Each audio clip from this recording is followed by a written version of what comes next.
Hello students. अब आज हम लोग पढ़ेंगे, पहले एक प्रॉब्लम से स्टार्ट करेंगे।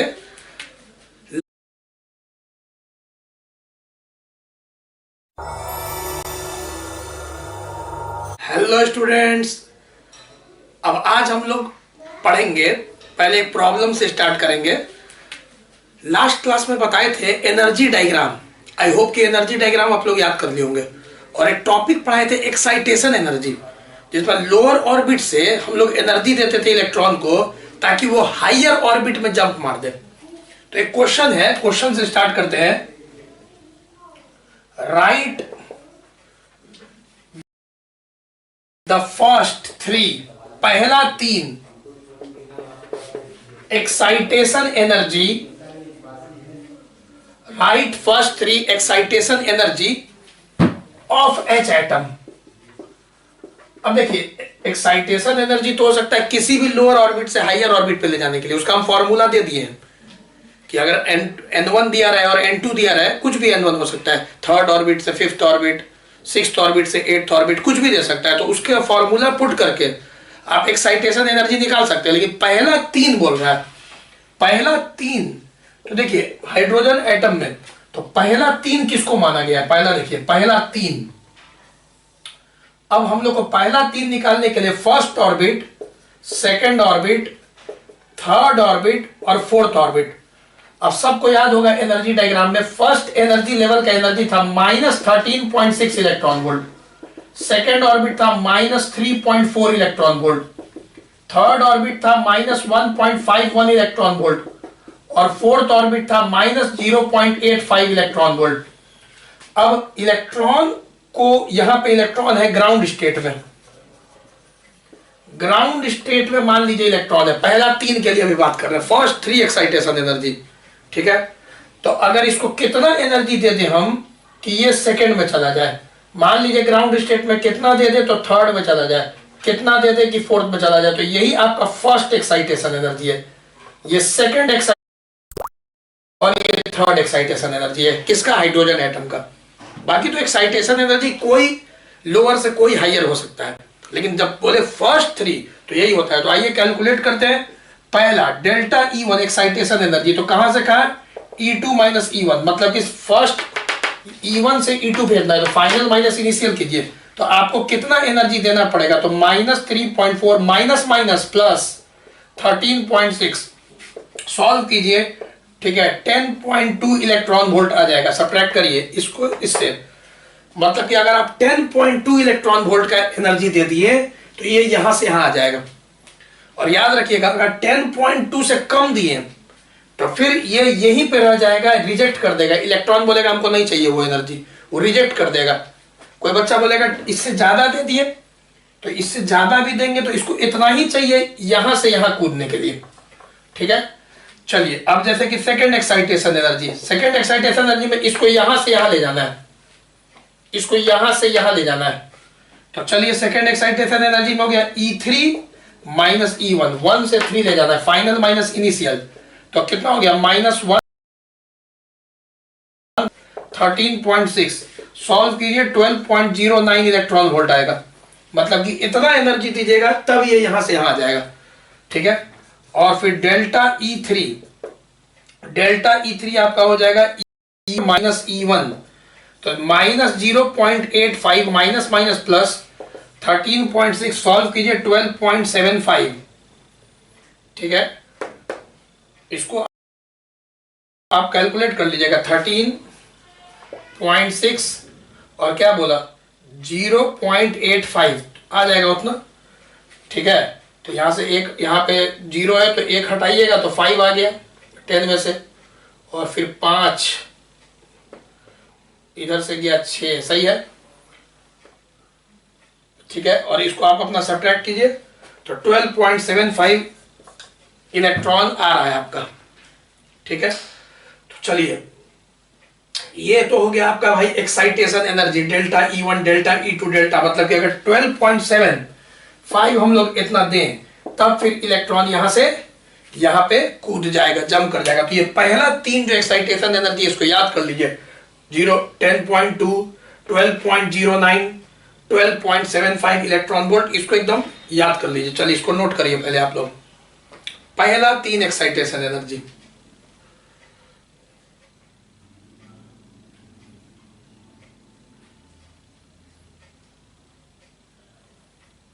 ठीक है। चलिए नोट हो गया, वीडियो पॉज करके नोट कीजिए। अब देखिए पढ़ाएंगे आज हाइड्रोजन स्पेक्ट्रम, ठीक है। Hydrogen spectrum, emission spectrum of H atom. I hope ये हो गया होगा। इमिशन स्पेक्ट्रम जो आप सुने भी होंगे केमिस्ट्री में 11th क्लास में, Lyman, Balmer, Paschen, Brackett, Pfund. Physics में पाची है, लेकिन केमिस्ट्री में आप सुनेंगे हमफ्री भी एक होता है, ठीक है। तो इमिशन स्पेक्ट्रम क्या होता है और उस पर कैसे सवाल आता है ढेर सारा, उसको भी हम लोग देखेंगे कि इमिशन स्पेक्ट्रम। देखो पहले एक कॉन्सेप्ट ले लो, ये हम बताए थे तुमको शॉर्टकट वाला कि सवाल बनाने के लिए कैसे होता है। एक बार पहले तुम याद रखना कि कभी भी तुमको हम बताए थे एक कॉन्सेप्ट, एक ट्रिक बताए थे कि सॉल्व करना है तो जैसे 1/λ आया था, फिर रिडबर्ग कांस्टेंट आया था, याद आ रहा है ना। और यहां पे ऐसे आया था 1/n2 स्क्वायर 1/n1 स्क्वायर। जब हाइयर से लोअर में कूदा था, इलेक्ट्रॉन जंप मारा था, तो फोटोन छोड़ा था। उस फोटोन का वेवलेंथ निकालने का फॉर्मूला बताए थे 1/λ, रिडबर्ग कांस्टेंट इतना। लेकिन जब इसको रेसिप्रोकल करेंगे, क्योंकि हम लोग को न्यूमेरिकल में तो लैम्डा चाहिए, ठीक है, तो ये ऐसे लिखा गया Rydberg constant 1/n1 square minus 1/n2 square, जहां n2 हम हाइयर ऑर्बिट को मानते हैं, n1 लोअर ऑर्बिट को। अब 1/रिडबर्ग कांस्टेंट जो है हम तुम लोग को बताए थे 912 एंगस्ट्रॉम, याद कर लो। 1/n1 square minus 1/n2 square. ये ट्रिक याद रखना, जल्दी से सॉल्व होता है, ठीक है। अब पढ़ाते हैं। देखो अब हम लोग को एक्चुअली पढ़ना क्या है, तो पढ़ना है hydrogen spectrum, emission spectrum of hydrogen atom. देखो पहला सीरीज जो इसमें बोलता है लाइमन सीरीज। क्या होता है लाइमन सीरीज, ठीक है। लाइमन सीरीज क्या होता है, देखो अगर इलेक्ट्रॉन किसी भी ऑर्बिट, हाइयर ऑर्बिट से जंप करके फर्स्ट ऑर्बिट में आ जाए, तब जो फोटोन छोड़ता है उसका जो वेवलेंथ है हम लोग बोलते हैं लाइमन सीरीज में। सीरीज माने क्या हो गया, बहुत सारा फोटोन, ग्रुप ऑफ फोटोन्स जो छोड़ रहा है, सारे मेंबर को एक साथ बोलते हैं, इसलिए सीरीज बोलते हैं। जैसे कि सेकंड से फर्स्ट में कूद गया, जैसे कि ऐसे सोचो ना, एनर्जी डायग्राम बनाओ, हमेशा एनर्जी डायग्राम बनाते रहो। अब हमको कहीं से भी सेकंड से फर्स्ट में कूद गया, थर्ड से फर्स्ट में कूद गया, फोर्थ से फर्स्ट, अगर कहीं से भी हाइयर, किसी भी हाइयर से अगर फर्स्ट में जंप लगा दिया, अगर इलेक्ट्रॉन आया, तो इन सब केस में फोटोन छोड़ेगा। तो इन सब जो फोटोन छोड़ेगा, ये वाला ये वाला ये वाला, कहीं भी इस सब का जो ग्रुप होगा, जो मेंबर होगा, वही सीरीज बोल देते हैं, लाइमन सीरीज का फोटोन होगा, ठीक है। तो देखो लाइमन सीरीज में क्या लिखते हैं, 1/λ बराबर, देखो कैसे लिखेंगे, रिडबर्ग कांस्टेंट RD, ठीक है, 1/1 का स्क्वायर माइनस 1/n2 का स्क्वायर।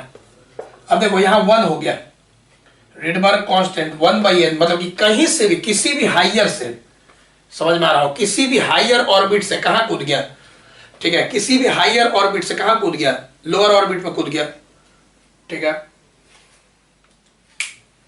तो देखो यहां पे n2 जो है, n2 कुछ भी हो सकता है, second, third, fourth, dot dot dot, mathematically infinity तक ले सकते हैं। मतलब कि सेकेंड, अब n2 किसको मान लेते हैं, हाइयर ऑर्बिट, तो n2 2 भी रख सकते हैं, 3 भी रख सकते हैं, 4 भी रख सकते हैं। तो क्या हुआ, सेकेंड से फर्स्ट में कूदा, थर्ड से फर्स्ट में कूदा, फोर्थ से, तो जितना वेवलेंथ लैम्डा निकलेगा उस सब बोलेंगे कि लाइमन सीरीज में, याद रखना, सब बोलेंगे कि लाइमन सीरीज में, याद रखना। एक चीज इसमें बहुत इंपॉर्टेंट बात है कि अगर बोलेगा शॉर्टेस्ट वेवलेंथ निकालो, शॉर्टेस्ट वेवलेंथ और longest wavelength, for shortest wavelength 3 important बात है। For shortest wavelength, shortest wavelength के लिए सबसे शॉर्ट निकालना होगा, तो याद रखना जो n2 यहां पुट करोगे, इन्फिनिटी पुट करोगे। क्यों, क्योंकि याद रखना डिनोमिनेटर में है लैम्डा। बहुत बच्चा शॉर्टेस्ट वेवलेंथ निकालना रहेगा तो 2 रख देगा, यहाँ पे 2 गलत हो जाएगा। 2 नहीं रखना है, इन्फिनिटी रखना है, क्योंकि याद करो यहाँ पे इसको फिर उलटना भी तो है, तो जितना बड़ा रखोगे फिर पलटोगे तो आंसर उतना ही छोटा आएगा। दूसरा, फॉर लॉन्गेस्ट वेवलेंथ, अगर बोलेगा लाइमन सीरीज में लॉन्गेस्ट वेवलेंथ निकालिए, लाइमन सीरीज में लॉन्गेस्ट वेवलेंथ निकालिए, तो n2 के जगह पे 2 रखना है, तो यहाँ पे 2 रखना है n2 के जगह पे। तो थोड़ा उल्टा ही है, कोई बच्चा उल्टा कर देगा बोर्ड एग्जाम में, शॉर्टेस्ट पूछेगा तो 2 रख देगा, लॉन्गेस्ट पूछेगा तो इन्फिनिटी रख देगा। ऐसे नहीं, ध्यान से देख लीजिए, शॉर्टेस्ट वेवलेंथ पूछेगा तो यहाँ पे शॉर्टेस्ट के लिए इन्फिनिटी रखना है। रीजन बता दिए, तुम कैलकुलेट कर लेना, उल्टा करके सॉल्व करना है, ट्रिक जो आंसर दिखेगा बड़ा छोटा तो समझ जाओगे। चलिए पुट करना, अब आओ यहाँ पे, तो ये हो गया फॉर शॉर्टेस्ट वेवलेंथ। एक बात और, जब हम लोग यहाँ पे शॉर्टेस्ट के लिए इन्फिनिटी रखेंगे और लॉन्गेस्ट के लिए 2 रखेंगे और लैम्डा को कैलकुलेट करेंगे, तो जो लैम्डा आएगा, जो लैम्डा का रेंज आएगा वो अल्ट्रा वायलेट रेंज में आएगा। अल्ट्रा वायलेट रेंज का मतलब हो गया 100 एंगस्ट्रॉम से 4000 एंगस्ट्रॉम के बीच में आएगा वेवलेंथ। 100 एंगस्ट्रॉम से 4000 एंगस्ट्रॉम के बीच में आएगा। तो याद रखना, लाइमन सीरीज का जब भी आप कोई लैम्डा निकालते हैं, ठीक है, यहां और यहां के बीच में रख के, तो जो लैम्डा का वैल्यूज आता है, जो सीरीज आता है, वो हमेशा यूवी रीजन में आता है। ठीक है, तो ऑल में जितना भी सीरीज है सब आएगा यूवी। तो ऑल मेंबर्स, मतलब कि ऑल मेंबर्स, ठीक है, all members of Lyman series lies in ultraviolet region. तो ये बाबू 3 बात याद रखना तुम लोग, 1 2 3 बात, ठीक है। और कैलकुलेशन करना है, जब रेसिप्रोकल करना है तो कैसे करना है बताए थे, ठीक है। यहाँ पे तो 1 हो गया, ये 912 एंगस्ट्रॉम, और यहाँ पे अपना पुट कर लेना, ठीक है। जब शॉर्टेस्ट पूछेगा तो n2 इन्फिनिटी रख लेना, लॉन्गेस्ट पूछेगा तो n2 2 रख लेना। तो वहां कैलकुलेशन के लिए ट्रिक पे नहीं बता दी। अब चलो, ये तो हो गया कि लाइमन सीरीज में हो गया कि कहीं से भी हाइयर से कूद के कहां पे आ जाए, 2 फर्स्ट ऑर्बिट में आ जाए। अब कहीं से भी हाइयर से कूद के सेकंड में आ जाए, तो फिर उसको बोलते हैं बाल्मर सीरीज या बामर सीरीज। बामर सीरीज, एल साइलेंट होता है उसमें। तो देखो, एक देखो अच्छा से एक्सप्लेन कर दिए, अब सीधे जल्दी जल्दी बोलते जाएंगे। देखो, सेकंड है बामर सीरीज। इसमें क्या होता है, देखो पहले हम लिख देते हैं, तुम लोग लिखते हुए हमको देखना। 1/λ, रुक जाओ, फिर इसको हम समझाते जाएंगे। तीसरा पास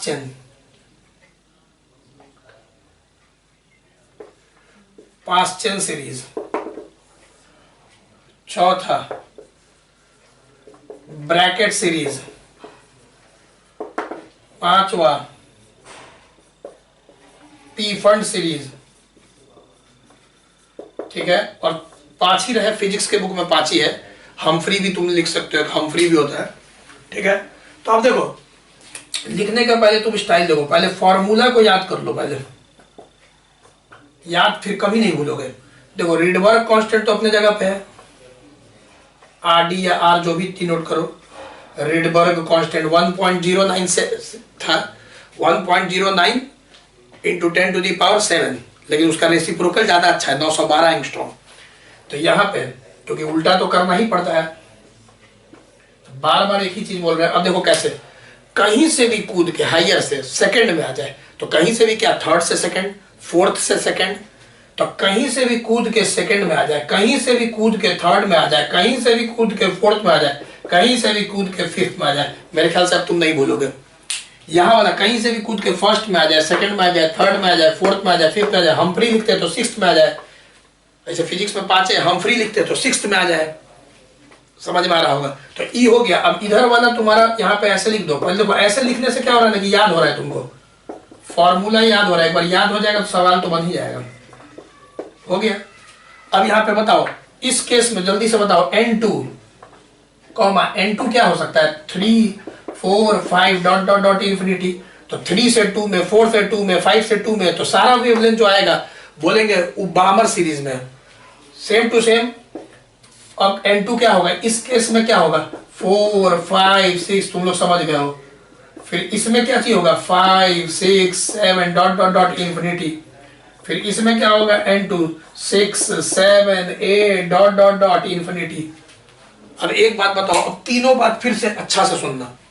अगर हम पूछेंगे बामर सीरीज का शॉर्टेस्ट निकालो, बामर सीरीज का शॉर्टेस्ट, तो कॉमन सेंस है शॉर्टेस्ट के लिए यहां इंफिनिटी रखोगे।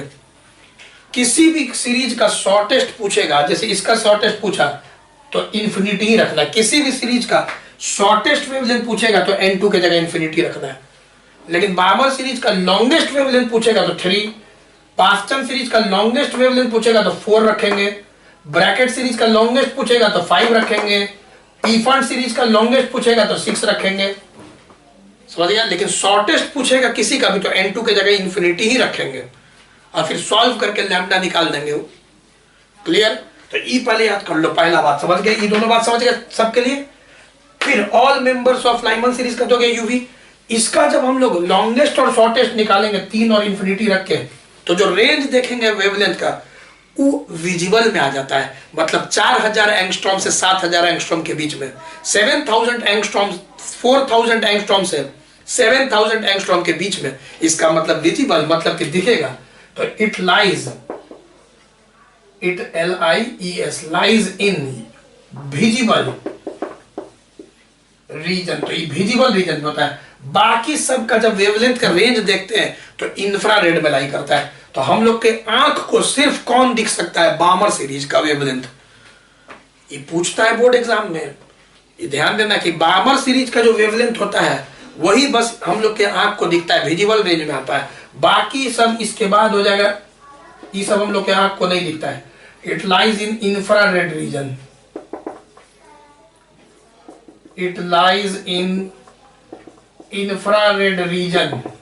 तो ये सब जो फोटोन निकलता है जंप से, जब बाहर निकलता है एनर्जी, बताए थे ना, जब हाइयर से लोअर कूदता है तो फोटोन फेंकता है, लाइट फेंकता है। तो ये बामर के केस में कर सकते हैं, लाइट फेंकता है जो आंख पकड़ता है। बाकी सब इंफ्रारेड फेंकेगा फोटोन तो हम लोग के आंख को थोड़ी दिखेगा, अल्ट्रावायलेट फेंकेगा तो हम लोग के आंख को थोड़ी दिखेगा, ठीक है। तो फोटोन फेंकेगा लेकिन सारा फोटोन थोड़ी हम लोग के आंख को दिखता है, सिर्फ विजिबल दिखता है। तो it lies in infrared reason.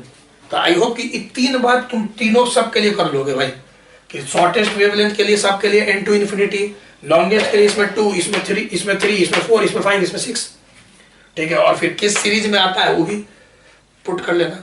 चलो नोट करो, emission spectrum of hydrogen atom. हम फ्री भी अगर लिख देते हैं तो यहाँ पे 1/6 स्क्वायर लिख देते हैं, और फिर यहाँ पे हो जाता 7 8 9 10 डॉट डॉट डॉट इंफिनिटी।